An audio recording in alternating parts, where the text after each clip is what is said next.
Morning, students. Mostly, you have been enjoyed the your Deepavali. So once again, there is a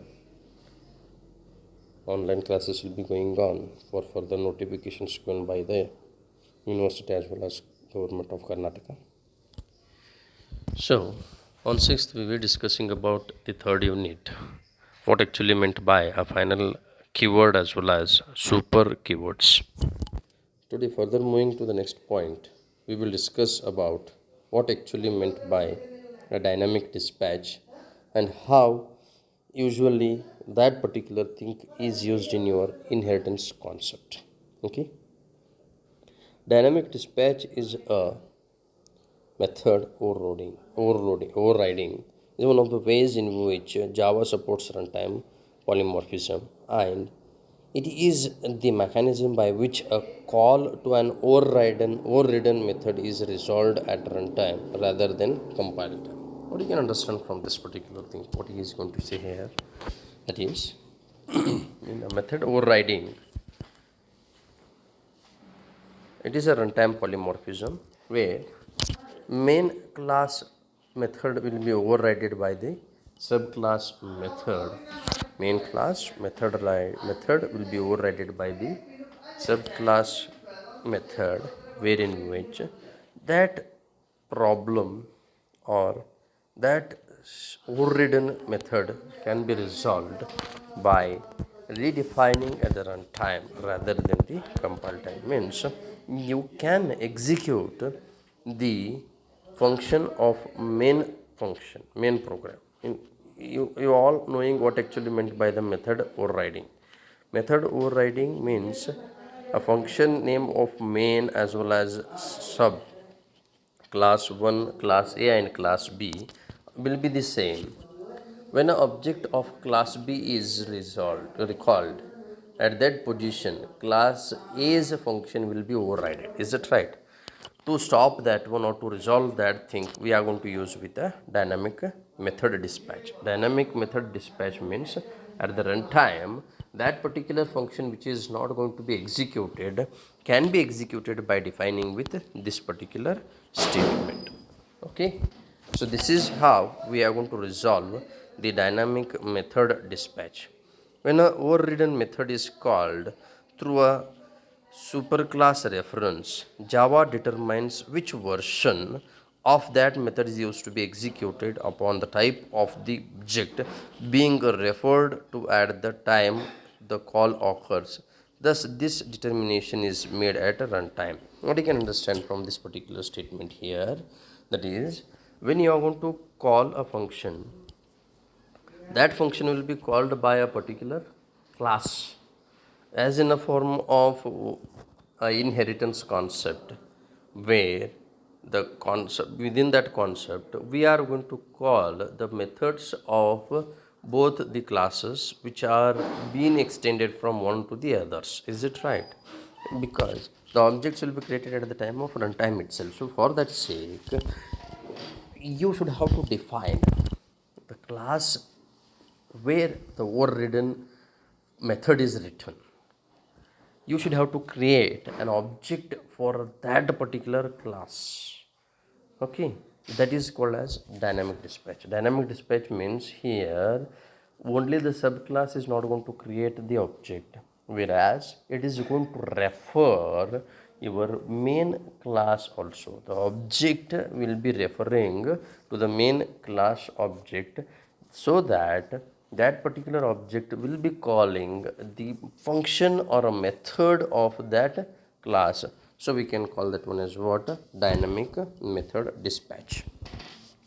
At runtime, it depends on the type of object being referred to, that determines which version of an overridden method will be executed. So version is nothing but whether you are creating an object for a class subclass or whether you are creating an object for superclass. You just see here, you are doing upcasting. A superclass object will refer to subclass methods. Understood? The superclass object will be created and it is going to refer to the subclass. So that is nothing but what? how actually the methods which are overridden can be executed by redefining or referring them within the program itself. While you are creating a object, you are going to refer the subclass wherein which the same method name will be defined. So in the next statement he is going to define here a superclass reference variable can refer to a subclass object. You are seeing here a superclass object can refer to the object or a directly subclass methods he is going to say. And within a part he is going to say here subclass is extended to the superclass because you wanted to execute the method of the superclass, not the subclass. Subclass you want to execute, there is no any problem. But where in a superclass if a method is overridden, what I am showing here, if a method of that particular superclass will be overridden, that can be enhanced or can be resolved by defining it like this way.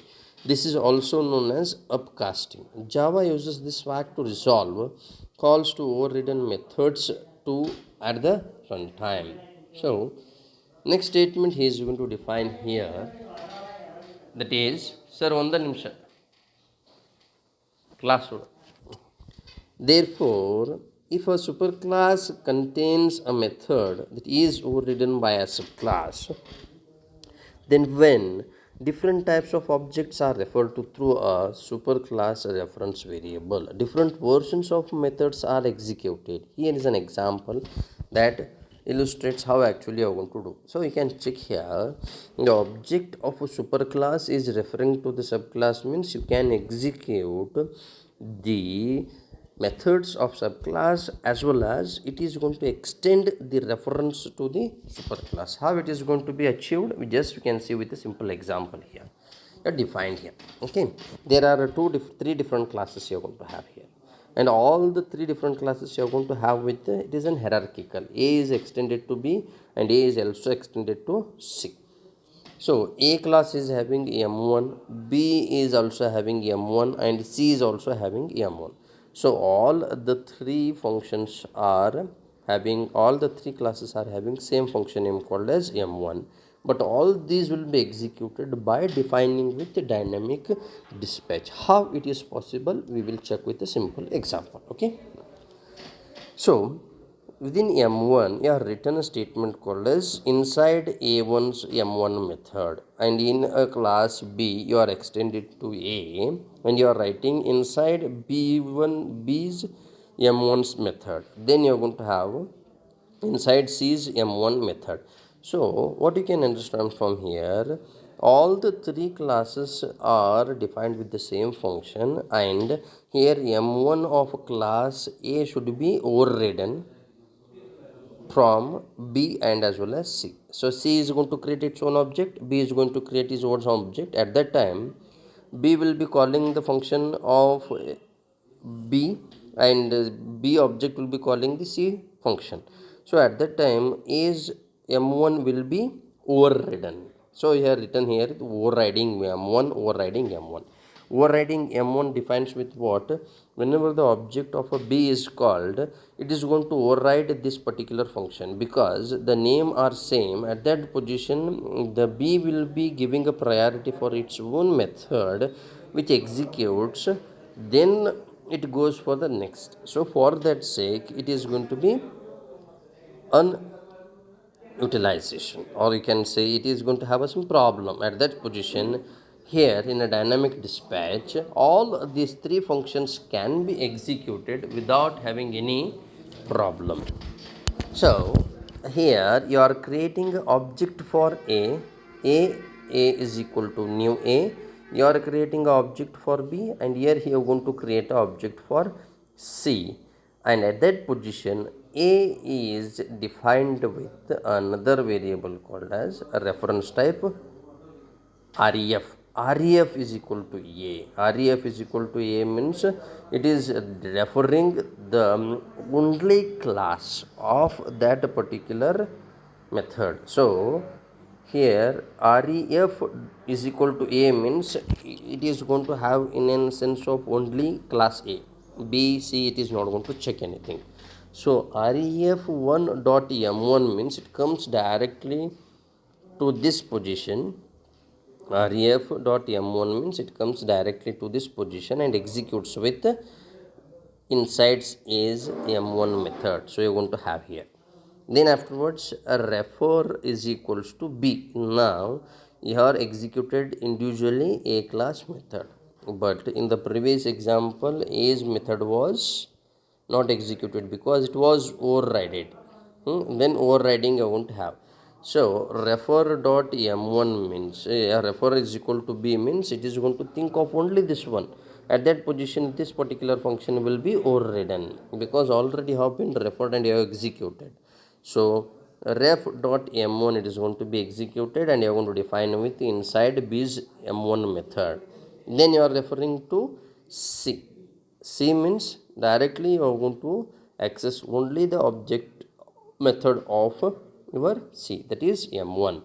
So what you can understand from this one here, individually you can redefine the informations without having any confusions by using the REF type, that is a reference type. So a class will define an object, that object will be calling another object of same class, and REF is going to call B as well as C. So that is nothing but called as what? A dynamic dispatch. How it is going to be achieved? The program creates a superclass called as A and its two subclasses B and C. Yes, I am going to explain once again how actually this is going to be executed here. These subclasses overrides a mono method. Overriding is nothing but A execution means B, C will be overridden. You are executing with B function means or B class means you are going to execute override with A and C. Like that way, when you are executing with C means it will be overridden with A and B. Like that way. Inside the main method in a dispatch class, initially objects of a type A, B, C are declared. You have seen. Now a reference of a type A called REF is also declared. Initially it will point to next.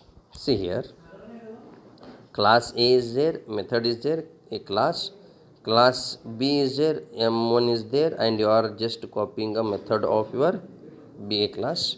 A class method will be copied, and here the same A class method will be copied, and its own method M1 will be redefined here.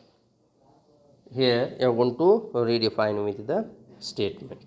And when you are going to create another type or a reference type or REF, it will be defined to null because you are accessing the information at the time of execution of the program.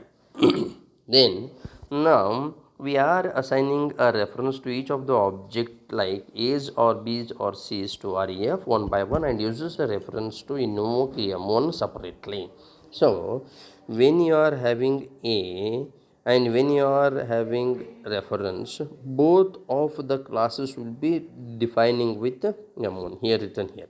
R refers to an A object, REF refers to a means REF reference is going to refer to a already created object which is going to execute only, it is going to concentrate on only the object of that method.